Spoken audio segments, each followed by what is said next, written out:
नमस्कार मित्रों, आप सभी का दीपक एजुकेशन प्रयागराज में स्वागत है। तो आज हम संविधान सभा की समितियां पढ़ेंगे। संविधान सभा की प्रमुख समितियां पढ़ेंगे। कल हम लोग संविधान सभा पढ़े थे। जो लोग ना पढ़े हों जाकर पिछली क्लास देख सकते हैं। जो भी मैं पढ़ा रहा हूँ सभी एग्जामों के लिए इम्पोर्टेंट से है। अगर संविधान आप कॉन्सेप्ट से समझ जाते हैं तो आप कोई भी एग्जाम दीजिए, अगर यदि प्रश्न आता है तो आप निश्चित तौर पे आप आंसर सही लगाएंगे। तो आज हम लोग संविधान सभा की प्रमुख समितियां पढ़ेंगे। तो कल मैं बताया था 9 दिसंबर 1946 को पंडित जवाहरलाल नेहरू जी ने एक उद्देश्य प्रस्ताव रखे थे। कहाँ? संविधान सभा में। तो उस उद्देश्य प्रस्ताव को संविधान सभा ने 22 जनवरी 1947 को स्वीकार कर दी है। 22 जनवरी 1947 को जब संविधान सभा स्वीकार करती है तब उसी उद्देश्य प्रस्ताव के आधार पर विभिन्न विषयों से संबंधित समितियों का गठन करती है। अब यह समितियां जो गठित हुई हैं यह अपने अपने विषयों से संबंधित संविधान सभा में सिफारिशें करती थी। इस सिफारिशों पर बहस होती थी। बहस होने के बाद संविधान सभा में मतदान होता था। उसके बाद उस मतदान होने के बाद उस विषय को संविधान का अंग बना लिया जाता था। इस तरह से संविधान का निर्माण हुआ। और संविधान का निर्माण किसने किया? तो संविधान सभा का निर्माण संविधान सभा ने किया। संविधान सभा ने कैसे किया? तो समितियों के माध्यम से किया। जैसे आप जानते हैं कि जैसे आप वर्तमान में देख रहे हैं सरकारें चल रहे हैं। कोई भी विषय से संबंधित कोई एक विधेयक लाया जाता है सबसे पहले संसद में। उसके बाद उस विधेयक पर लोकसभा या राज्यसभा दोनों में बहस की जाती है। उसके बाद मतदान होता है। जब मतदान पारित हो जाता है तो उसी को कहते हैं विधेयक पारित हो गया। और जब विधेयक पारित हो जाता है तो वही विधि बन जाता है, कानून बन जाता है, अधिनियम बन जाता है। और उसे लोगों को उस कानून या उस अधिनियम, उस विधि को लोगों को पालन करना पड़ता है। तो इस तरह से इस संविधान सभा ने संविधान का निर्माण करती है। तो उस संविधान सभा ने जिन समितियों का गठन किया था वैसे और भी सारी समितियां थी, लेकिन उन सभी को मैं नहीं लिखा हूँ। जो इम्पोर्टेंट है एग्जाम के दृष्टि से उन्हीं को मैं लिखा हूँ। तो सबसे पहली समिति यदि हम बात करें तो प्रारूप समिति है। यहाँ से पूछता है प्रारूप समिति का गठन कब हुआ? तो प्रारूप समिति का गठन 29 अगस्त 1947 को होता है। कब होता है मित्रों? 29 अगस्त 1947 को प्रारूप समिति का गठन होता है। अब इसके अध्यक्ष कौन होते हैं? डॉक्टर भीमराव अंबेडकर जी। कौन? डॉक्टर भीमराव अंबेडकर जी। अब यह प्रारूप समिति क्यों गठित हुई? क्योंकि BN राव जो संविधान के संवैधानिक सलाहकार थे, उन्होंने संविधान का प्रारूप तैयार किया था। क्या तैयार किया था? संविधान का प्रारूप BN राव जी ने तैयार किया था। इस प्रारूप पर विचार करने के लिए प्रारूप समिति का गठन किया गया था। इसके अध्यक्ष डॉक्टर भीमराव अंबेडकर जी बनाए जाते हैं। यह प्रारूप समिति 7 सदस्यीय समिति थी। एक तो डॉक्टर भीमराव अंबेडकर जी हो गए जो कि इस समिति के अध्यक्ष थे। 6 और भी अन्य सदस्य थे। जैसे पहला गोपाला स्वामी अयंगर। गोपाला स्वामी अयंगर। गोपाला स्वामी अयंगर। इनके सदस्यों को इसलिए मित्रों लिख रहे हैं क्योंकि सदस्य देकर यहाँ से प्रश्न बनता है। जितना इन समितियों से प्रश्न नहीं पूछा गया है आज तक, उतना केवल प्रारूप समिति से ही अकेले पूछा गया है। कभी 29 अगस्त 1947 के गठन की बात पूछी गई है, कहीं अध्यक्ष पूछा गया है, तो कहीं इसके सदस्य के बारे में पूछा गया है। दूसरे व्यक्ति की यदि हम बात करें तो अल्लाद कृष्णा स्वामी अय्यर। कृष्णा स्वामी अय्यर। अल्लाद कृष्णा स्वामी अय्यर जी थे। यदि हम तीसरे व्यक्ति की बात करें तो KM मुंशी जी थे। कौन थे? KM मुंशी। और चौथे व्यक्ति थे मोहम्मद सादुल्लाह। मोहम्मद सादुल्लाह। और पांचवें व्यक्ति थे एन माधवराव, एन माधवराव। और छठे व्यक्ति थे टीटी कृष्णामाचारी। कौन थे? TT Krishnamachari, TT Krishnamachari. तो ये 6 सदस्य थे। डॉक्टर भीमराव अंबेडकर जी अध्यक्ष थे।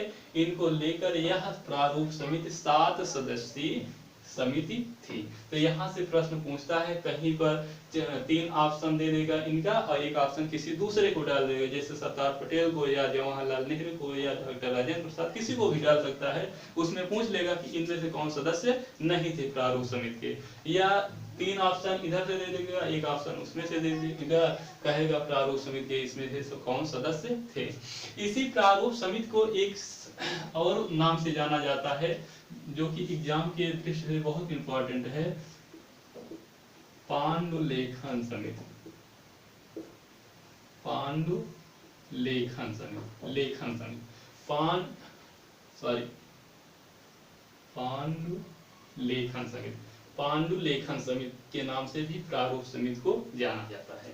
तो यहाँ से इतने प्रश्न बनते हैं केवल और केवल प्रारूप समिति के, इसलिए यह बहुत इंपॉर्टेंट है, आप इसे याद कर लें। प्रारूप समिति इतनी बार मैं बोल दिया हूँ, क्लास में ही याद हो जाएगा। डॉक्टर भीमराव अंबेडकर जी अध्यक्ष है, इसके सदस्य गोपाला स्वामी Iyengar, Alladi Krishna Swami Iyer, K M Munshi, Mohammad Saadulla, N Madhavrao, T T Krishnamachari.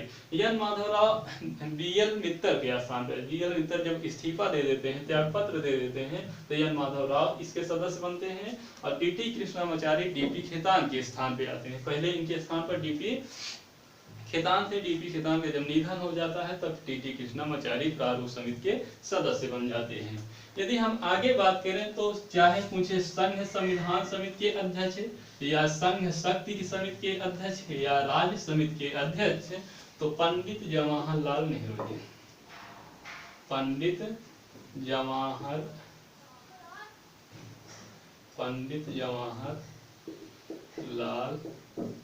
Nehru. Pandit Jawaharlal Nehru किसके अध्यक्ष थे? तो संघ संविधान समिति के भी अध्यक्ष थे, संघ शक्ति के समिति के भी अध्यक्ष थे, राज्य समिति के अध्यक्ष थे। देखिए यहाँ पर बिंदी है, यहाँ पर बिंदी है, दोनों बिंदी मिल रहे हैं, इसका मतलब संघ जहाँ पर आएगा पंडित जवाहरलाल नेहरू जी वहां पर होंगे क्या? अध्यक्ष होंगे। तो संघ समिति के अध्यक्ष और संघ शक्ति समिति के अध्यक्ष, राज्य समिति के अध्यक्ष पंडित जवाहरलाल नेहरू। अब आगे हम बात करें तो रियासत समिति, रियासत समिति के अध्यक्ष डॉक्टर राजेंद्र प्रसाद जी होते हैं। कौन? डॉक्टर राजेंद्र प्रसाद। और आप जानते हैं डॉक्टर राजेंद्र प्रसाद संविधान सभा के कौन थे? अध्यक्ष थे। डॉक्टर राजेंद्र प्रसाद, डॉक्टर राजेंद्र प्रसाद रियासत समिति के अध्यक्ष कौन थे? डॉक्टर राजेंद्र प्रसाद। एक और पूछता है देशी रियासत समझौता समिति के अध्यक्ष कौन है? तो वो भी डॉक्टर राजेंद्र प्रसाद होगा। फिर उसके बाद तीसरी समिति नियम एवं संचालन समिति, नियम एवं संचालन समिति के अध्यक्ष भी डॉक्टर राजेंद्र प्रसाद जी होंगे। रियासत समिति के अध्यक्ष, नियम एवं संचालन समिति के अध्यक्ष डॉक्टर राजेंद्र प्रसाद होंगे। एक पूछता देशी रियासत समझौते समिति, समझौतों पर समिति, उसका भी अध्यक्ष डॉक्टर राजेंद्र प्रसाद जी हैं। फिर उसके बाद देखेंगे आप प्रांतीय संविधान समिति के अध्यक्ष, तो सरदार पटेल जी होंगे। कौन होंगे? सरदार पटेल, सरदार पटेल, सरदार पटेल। सरदार पटेल किसके अध्यक्ष हैं? प्रांतीय संविधान समिति के अध्यक्ष सरदार पटेल। आप जानते हैं कि रियासतों को सबसे बड़ा योगदान सरदार पटेल जी का था भारत में मिलाने का। तो रियासत कैसी थी? प्रांतों में थी। तो प्रांतीय संविधान समिति के अध्यक्ष कौन है? सरदार वल्लभ भाई पटेल जी, सरदार पटेल जी। अब मूल अधिकार एवं अल्पसंख्यक समिति, यहाँ पर केवल समिति लिखा है, मूल अधिकार एवं अल्पसंख्यक समिति, इसके अध्यक्ष कौन है? सरदार पटेल। कौन है? सरदार पटेल। प्रांतीय संविधान समिति के अध्यक्ष भी हैं, मूल अधिकार के भी अध्यक्ष हैं, अल्पसंख्यक समिति के भी अध्यक्ष हैं। कौन? सरदार पटेल जी। यही पूछे यदि मूल अधिकार उप समिति, यहाँ पर उप शब्द जुड़ा हुआ है, मूल अधिकार उप समिति है, यहाँ पर केवल मूल अधिकार है। मूल अधिकार समिति के अध्यक्ष पूछे तो सरदार पटेल जी होंगे, लेकिन मूल अधिकार उप समिति के अध्यक्ष पूछे तो JB कृपलानी जी होंगे। कौन होंगे? JB कृपलानी जी होंगे। JB कृपलानी जी होंगे। यहीं पर देखिए, अल्पसंख्यक समिति के अध्यक्ष सरदार पटेल जी हैं, लेकिन अल्पसंख्यक उप समिति के अध्यक्ष कौन? उप समिति के अध्यक्ष। तो यहाँ पर HC मुखर्जी होंगे। HC मुखर्जी। तो मूल देखिए यहाँ से, प्रांतीय संविधान समिति के अध्यक्ष सरदार पटेल, मूल अधिकार समिति के अध्यक्ष सरदार पटेल, अल्पसंख्यक समिति के अध्यक्ष सरदार पटेल, मूल अधिकार उप समिति के अध्यक्ष JB कृपलानी, अल्पसंख्यक उप समिति के अध्यक्ष HC मुखर्जी जी हैं। अब आगे पूछा जाता है, ये तो सब मोस्ट इम्पोर्टेंट है, यही से प्रश्न बनता है, यही पूछा गया है आज तक, लेकिन 2-3 मैं अलग से बता दे रहा हूँ। देखिए, ये भी संविधान सभा की समितियां ही हैं, मैं अपने से जोड़कर नहीं बता रहा हूँ, ये भी आपको बुक में मिलेंगी। तो सर्वोच्च न्यायालय समिति के अध्यक्ष पूछ सकता है। अब नया ट्रेंड चल गया, मॉडल चेंज हो रहा है, नया क्वेश्चन पूछा जा रहा है, तो इसे भी पूछ सकता है भाई। तो सर्वोच्च न्यायालय समिति के अध्यक्ष कौन है? यशवारदाचार्य। और आवास समिति के अध्यक्ष, ये पूछा जाता है, आवास समिति के अध्यक्ष कौन थे? तो पट्टाभी सीतारमैया जी आवास समिति के अध्यक्ष थे। अब देखिए यहाँ पर कार्य संचालन समिति के अध्यक्ष KM मुंशी थे। KM मुंशी किसके सदस्य थे? तो प्रारूप समिति के सदस्य भी थे। प्रारूप समिति के सदस्य भी कौन थे? KM मुंशी। और KM मुंशी खुद किसके अध्यक्ष थे? कार्य संचालन समिति। अब यहाँ देखिए, यहाँ पर संचालन समिति है, यहाँ पर क्या है? संचालन समिति के अध्यक्ष डॉक्टर राजेंद्र प्रसाद जी हैं, लेकिन इसी संचालन समिति में जब कार्य शब्द जुड़ जाता है तो कार्य संचालन समिति के अध्यक्ष KM मुंशी जी हो जाते हैं। अब लास्ट जो मैं बताने जा रहा हूँ, झंडा समिति के अध्यक्ष, या इसी को मैं लिख दूं तदर्भ झंडा समिति के अध्यक्ष, तो तदर्भ झंडा समिति के अध्यक्ष डॉक्टर राजेंद्र प्रसाद होंगे। कौन होंगे? डॉक्टर राजेंद्र प्रसाद। अब आप कहेंगे कि मैं किताब में पढ़ा हूँ कि तदर्भ झंडा समिति के अध्यक्ष JB कृपलानी जी हैं, तो ये बिल्कुल मित्रों गलत है। क्यों? क्योंकि आप देखेंगे जो पहले प्रश्न पूछे गए हैं, वो चाहे UPSC में या UPPSC में, स्टेट PCS में, जब भी प्रश्न पूछा गया है तदर्भ झंडा समिति या झंडा समिति के अध्यक्ष तो डॉक्टर राजेंद्र प्रसाद जी को माना गया है, और यही सही भी है। झंडा समिति के अध्यक्ष डॉक्टर राजेंद्र। अगर हम झंडा समिति की बात करें मित्रों, तो हिस्ट्री में 2 जगह पर झंडा समिति का बात की जाती है। पहला 2 अप्रैल 1931 को एक कराची अधिवेशन हुआ था। कांग्रेस का 2 अप्रैल 1931 में एक कराची अधिवेशन होता है, वहां पर झंडा समिति का गठन होता है। कराची अधिवेशन में झंडा समिति का गठन होता है, और झंडा समिति के अध्यक्ष वहां सरदार पटेल जी को बनाए जाते हैं। कौन? सरदार पटेल जी बनाए जाते हैं झंडा समिति के अध्यक्ष।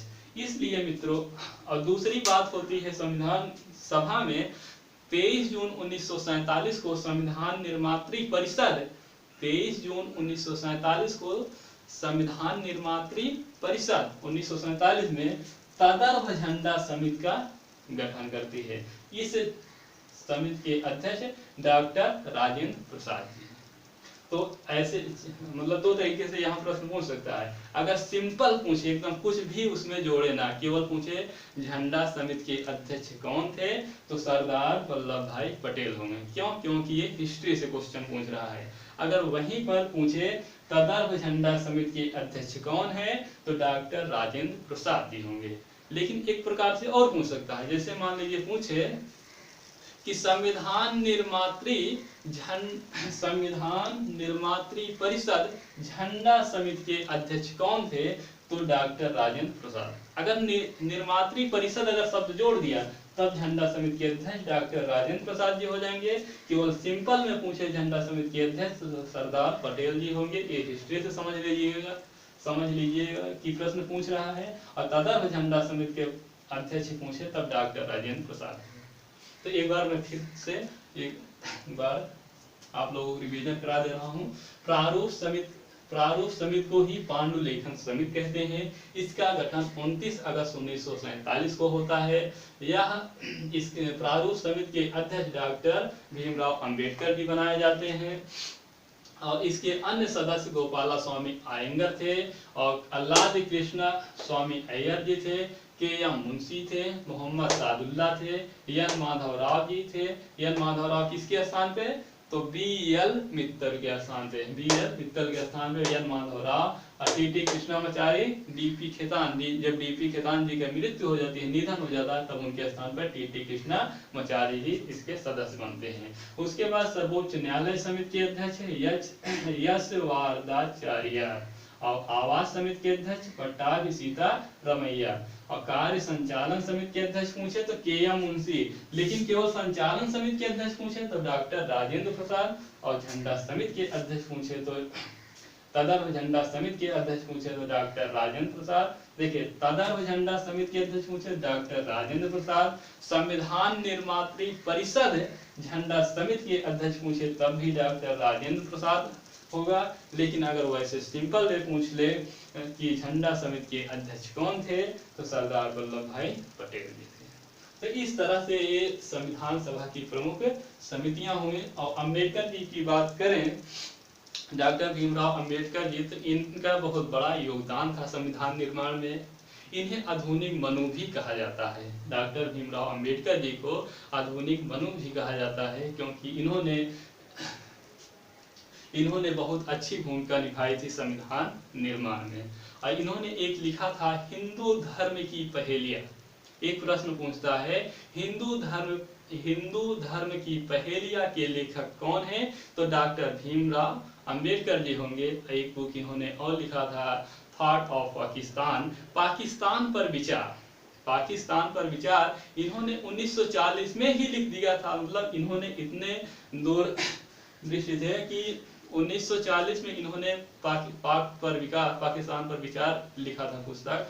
मतलब ये कल्पना कर चुके थे कि 7 साल पहले भारतीय स्वतंत्रता, भारत आजाद होता है 15 अगस्त 1947 को, पाकिस्तान बनता है 14 अगस्त 1947 को। लेकिन इन्होंने पहले ही कल्पना कर चुके थे कि 7 साल मतलब कुछ वर्षों बाद एक पाकिस्तान नया देश बनेगा। इस तरह से डॉक्टर भीमराव अंबेडकर जी का बहुत ही बड़ा योगदान था संविधान में। इसीलिए डॉक्टर राजेंद्र प्रसाद जी ने इन्हें स्किल्ड पायलट की संज्ञा दी, दक्ष पायलट की संज्ञा दी। तो आपको यह वीडियो पसंद आया हो मित्रों तो अपने दोस्तों में शेयर कीजिएगा और आप अपने दिमाग से निकाल दीजिएगा। आपको यदि कॉन्सेप्ट क्लियर है तो आप कोई भी एग्जाम दे रहे हैं, SSC, bank, railway, NTPC, group D, state PCS, कोई भी एग्जाम आप दे रहे हैं, टीचर, टेट, सुपर टेट, कोई भी एग्जाम आप दे रहे हैं, अगर संविधान सभा की समितियों से अगर प्रश्न पूछेगा तो इसके बाहर नहीं जाएगा, ये मेरा दावा। थैंक यू मित्रों। यदि आप लोगों को पसंद आया हो तो अपने मित्रों को बताइएगा। Thank you very much.